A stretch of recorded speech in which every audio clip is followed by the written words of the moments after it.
Hello there, again. A little bit worse for there this morning. Christmas Eve, believe it or not. Happy Christmas. There we go, look. Lovely, lovely. There you go, Zolta. Lovely Elizabethan property. With a wisteria that we're going to look at today. These pruning. I actually tackled this for about 5 or 6 years now and built up the spurs, which are these flowering buds. Reduced it considerably. Okay, here we are again. I'll just show you what is quite typical to find under the eaves of a building. All this can come. All this is not necessary. In actual fact, can get under your tiles, and you need the short back and side dentality when you're dealing with old wisterias, because they produce so much summer growth. You can get underneath the tiles and do quite a lot of damage. So decide which ones you want, which is the, sort of a minimum structure, a basic structure, and then work on that. All this is excess. Let's have a look at this in a minute. Hello again, here we are again, back to the wisteria.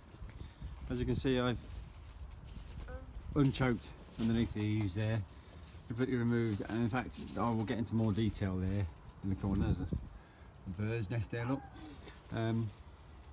Taking out and thinning back, taking off all the dead, like you would with roses, and cross branches, and things that are growing too tight together. So, trying to build up on these spurs, look, where all these big black ones are with the flowering buds and for next year. But to keep a tight structure, it needs to be self-supporting, because it's almost growing like a tree. As you can see, there's a bit of support there.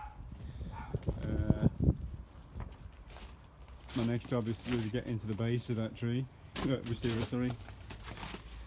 All this bird nesting in there is no good. Taking energy away from the main plant, and we don't need that. All up underneath the eaves. So just getting that basic framework on the front, which needs to, as I say, needs to be self-supporting, so not overweighted. Oh, look at this, see that curved branch going back there.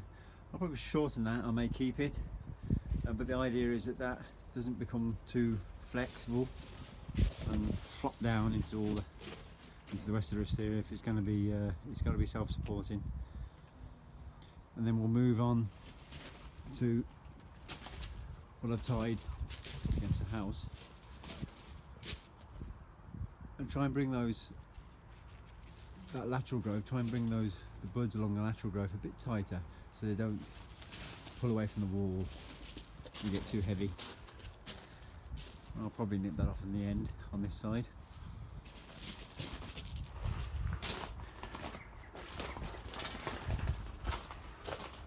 You can see here what I did 3 or 4 years ago, is I chose, I only chose 2 laterals, which I normally do in case one dies, and then slowly extended that to follow the timber. And as you can see, that's what you're left with after the summer growth. So I shall pick out one of the strongest laterals off the end of those leaders, and continue tying back to the end of the timber. We're not going to go up any further with that. We're going to keep it quite simple. So all that hairy growth on the sides is going to come off, back down to 2 buds, which is where the flower buds will form. I might lighten up the weight over the roof. So there you go. I'll see you in the next video. Hello again. Here we are, back on the wisteria. In fact, I've climbed up the front of the building just now, just to show you what we're typically faced with when we're pruning wisterias. The growth ends up further and further away from the wall, and the flower buds end up further and further away from the wall. The weight gets quite extreme. In fact, I've dealt with 1 or 2 wisterias, or quite a few wisterias in fact that have ended up pulling themselves off the wall because the weight gets quite severe.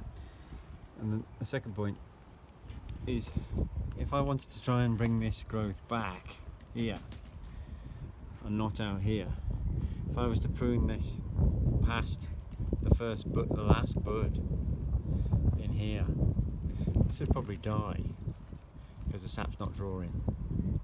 So you get restricted then to your pruning out here. You can't get the growth back near the wall. So the trick is not to allow that to get too much. So in this case, I'm actually going to be quite severe and probably do it in stages and take some of that growth. In fact, I'll be thinning that out. But as you can see here, I'll take that back to these growths further back. Try and push that growth further back, leaving some buds. And then actually next year, because the sap's rising, it will bud up further back, and we can come again and we can cut this further back, and then bring all these buds back to being, you know, no more than 6 inch, 12 inch off, 6 inch, 8 inch off the ball. There's a perfect example, look, in this branch. The buds are out here trying to do their thing, which I would say was about the maximum. If I wanted to take that back to get a bud cluster here, and I was to prune that there, this would die because the sap's not being drawn. So my only choice would be to prune that there, get the bud cluster to form here, and maybe back here. So anyway, I'm going to continue with this, thinning, dead first, crossing branches, and then try and take off some of this front growth, as you can see, which is getting quite extended above the porch. It's maybe 2 foot away from the wall, and will in fact pull the whole wisteria off in time. So it's well worth being quite sort of confident on your pruning when you're working with wisteria, and take a short back inside attitude to growth that you don't want. It's in the wrong place. You won't harm it. Wisterias are very, very able to come back. I really quite enjoy that prune. So there we go.